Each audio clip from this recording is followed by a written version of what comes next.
नमस्कार।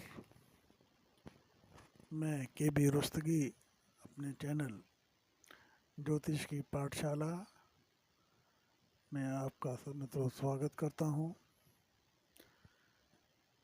जुपिटर यानी बृहस्पति, देवगुरु बृहस्पति के गोचर जो 15 मई 2025 को होने वाला है, उसी कड़ी में आज इस वीडियो में हम वृश्चिक लग्न और राशि वालों के लिए जो ये ग्रह गोचर की स्थितियाँ कैसी होंगी उसकी चर्चा वृतांत हम आपके सामने पेश करेंगे। वृश्चिक लग्न और राशि वालों के लिए देवगुरु बृहस्पति जो हैं धन भाव के और पंचम भाव के स्वामी होते हैं। जैसा आप एक कुंडली में देख रहे हैं वृश्चिक लग्न वालों की या राशि वालों की जिनकी ये कुंडली है, उनकी ये चार्ट में आप देख रहे हैं धन भाव और पंचम भाव के स्वामी होते हैं। तो देवगुरु बृहस्पति वर्तमान में वृषभ राशि में गोचर कर रहे हैं और 15 मई को ये गोचर करके जो है अभी वर्तमान में सप्तम भाव में है और सप्तम भाव से ये 15 मई को अष्टम भाव में गोचर करेंगे। तो अष्टम भाव जो है में गोचर देवगुरु बृहस्पति का कोई यहाँ पर बहुत अच्छा रिजल्ट नहीं देते देवगुरु बृहस्पति। हालांकि धार्मिकता लाएंगे आपके अंदर, क्योंकि ये अष्टम भाव जो है कोई इनका ये कारक स्थान नहीं है और ना ही मिथुन राशि भी कोई इनके कारकत्व में आता है। तो ऐसे में अष्टम भाव में जब ये गोचर करेंगे तो थोड़ा सा आप अपने खाने पीने पर नियंत्रण रखें, हेल्थ का ख्याल रखें। इस तरह के इश्यूज आपको एड्रेस करने पड़ेंगे। तो फिलहाल जो पिछले साल देवगुरु बृहस्पति वृश्चिक लग्न या राशि वालों के लिए सप्तम भाव में गोचर कर रहे थे, तो उसके बारे में हम पहले चर्चा कर लेते हैं कि वो कैसा रहा होगा। जब देवगुरु बृहस्पति सप्तम भाव में गोचर कर रहे थे तो यहाँ पर सप्तम भाव जो है में बैठकर आपके लग्न को देख रहे थे 7वीं दृष्टि से और आपके लाभ भाव को देख रहे थे और आपके पराक्रम भाव को देख रहे थे। पराक्रम भाव पे थोड़ा सा नीच की दृष्टि जरूर थी। तो इस गोचर में जब आपके दाम्पत्य में भी स्थितियाँ अच्छी रही होंगी, कोई पार्टनरशिप के कार्य होंगे उसमें भी अच्छा रहा होगा और साथ ही साथ लाभ भी आपने खूब अर्जित किया होगा। कोई आपकी पुरानी चली आ रही मनोकामना भी पूरी हुई होगी इस दौरान में और आपका जो है स्वास्थ्य वगैरह मान सम्मान भी जो है बड़ा होगा समाज के अंदर। इस तरह की स्थितियां निर्मित हुई होंगी। लेकिन पराक्रम की दृष्टि से थोड़ा सा आप में आलस्य और आलस्य के साथ साथ छोटे भाई बहनों का या मित्रों का या सहकर्मियों का सहयोग नहीं मिला होगा या बैक बाइटिंग हुई होगी, मित्रों से धोखा मिला होगा। इस तरह की स्थितियां निर्मित हुई होंगी। लेकिन अब जब ये अष्टम भाव में आएंगे तो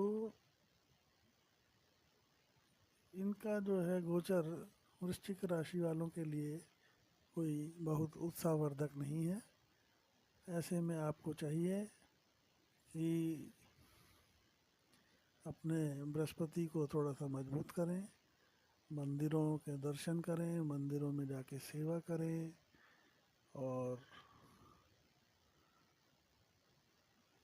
अपने से बड़ों का जो है सम्मान करें, गुरु का सम्मान करें, वृद्धाश्रम वगैरह में जाके वृद्ध लोगों की जो है सेवा करें।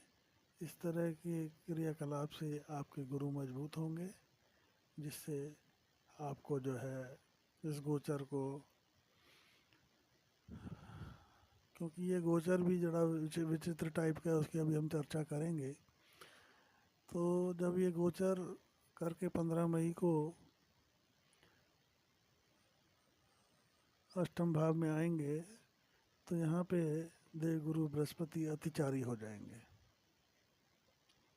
अतिचारी मतलब इनकी जो स्पीड है, एक राशि में लगभग अमूमन 1 साल या 13 महीने तक रहते हैं, लेकिन इस गोचर में ये मिथुन राशि में अपनी स्पीड से 3 गुना तेज़ी से चलेंगे अतिचारी होके। तो थोड़ा सा आपको सावधान रहना चाहिए, क्योंकि अष्टम भाव के तेज़ी से फल मिलना थोड़े से आपके लिए हेल्थ के लिए अनुकूलता नहीं होगी, आपके परिवार या वातावरण के लिए भी अनुकूलता नहीं होगी, तो आपको बड़ा संभल के चलना पड़ेगा। और देवगुरु बृहस्पति अगर कुंडली में कमज़ोर हैं तो जो मैंने उपाय बताए हैं उनका उपाय करिए। हालांकि शनि की जो है ढैया से आप फ्री ज़रूर हो गए हैं, लेकिन अभी आप पे पनौती भी स्टार्ट है। तो पनौती होने की वजह से अब वहाँ से बृहस्पति हटने की वजह से थोड़ा सा आपके दाम्पत्य में भी थोड़ा सा पति या पत्नी के स्वास्थ्य में दिक्कतें हो सकती हैं। तो इस तरह की स्थितियाँ बनेंगी। और ये जब हम गोचर की बात कर रहे हैं तो 5 महीने में देवगुरु बृहस्पति अतिचारी होकर 19 अक्टूबर को कर्क राशि में प्रवेश कर जाएंगे और 12 नवंबर को वक्री होके 3 दिसंबर को पुनः मिथुन राशि में अष्टम भाव में आ जाएंगे। तो ये 45 दिन का जो एक गोचर है, जो अष्टम भाव से नवम भाव में जाएंगे, तो नवम भाव होता है आपके पिता का, नवम भाव होता है आपके धर्म का, नवम भाव होता है आपकी धार्मिक यात्राओं का, हायर एजुकेशन का। और इस 45 दिन के दौरान आपको कोई इस तरह की स्थितियां निर्मित हो सकती हैं कि आप कोई लंबी धार्मिक यात्रा पर जा सकते हैं, आप कोई वीज़ा या पासपोर्ट वगैरह के लिए अप्लाई कर रखा है, तो इस 45 दिन में आपका वो कार्य पूरा हो सकता है, क्योंकि उच्च के रहेंगे यहाँ पे देवगुरु बृहस्पति। तो जो बहुत अटके हुए काम, लटके हुए काम आपके इस अवधि में पूरे होंगे। पिता की हेल्थ इश्यूज़ वगैरह कुछ होंगे तो उनका स्वास्थ्य भी ठीक होगा इस दौरान में। और जब देवगुरु बृहस्पति वापस अष्टम भाव में आएंगे तो अब उनकी दृष्टियों की जो चर्चा कर लें, इनकी दृष्टि जो है 12वें भाव, अपना पंचम दृष्टि जो है 12वें भाव पे पड़ेगी। तो 12वें भाव पे जो दृष्टि इनकी जो पड़ेगी 5वीं, वो आपकी खर्चों में वृद्धि करने वाला।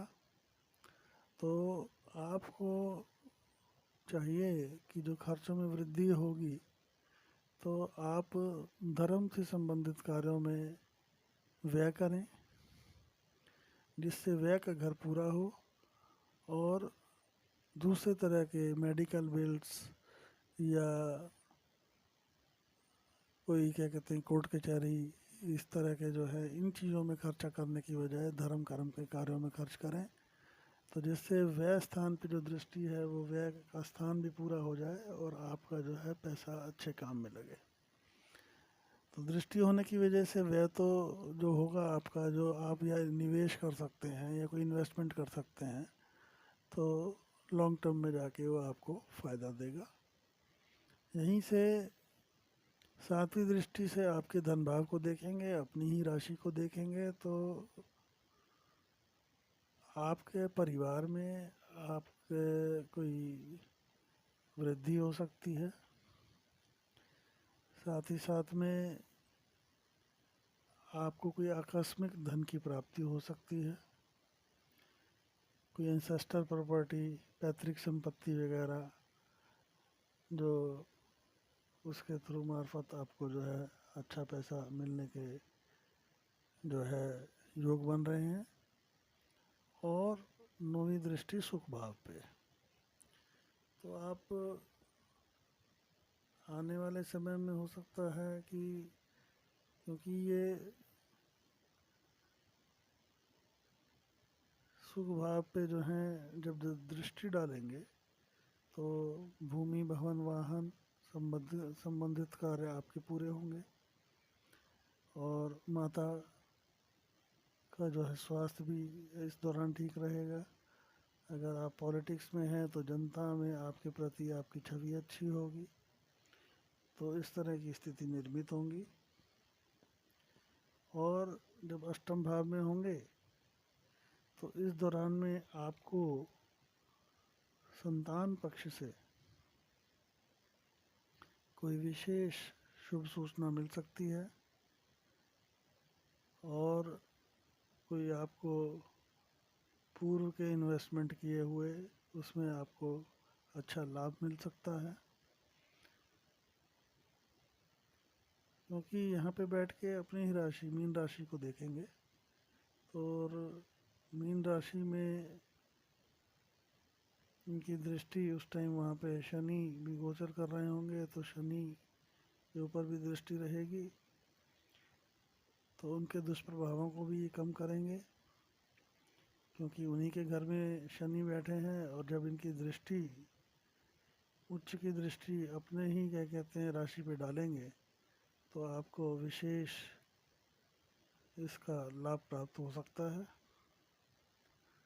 क्योंकि पंचम भाव है आपकी संतान का, आपके ज्ञान का और रोमांस का, तो इस तरह की स्थितियां निर्मित होंगी। तो वृश्चिक राशि वालों के लिए 15 मई के बाद 2025 के बाद जो स्थितियां बन रही हैं हमने चर्चा वृतांत आपके सामने पेश किया। अगर आपको ये मेरा वीडियो पसंद आया हो तो वीडियो को लाइक करें, चैनल को सब्सक्राइब करें और बेल आइकॉन को हिट करें, जिससे हमारे द्वारा बनाई गई वीडियो समय समय पे आपको प्राप्त हो सकें। अगर आप मेरे से कोई निजी ज्योतिष परामर्श चाहते हैं तो मेरा व्हाट्सअप नंबर है 8178113518। कॉल्स हम नहीं ले पाएंगे। इसी के साथ नमस्कार, जय हिंद, वंदे मातरम।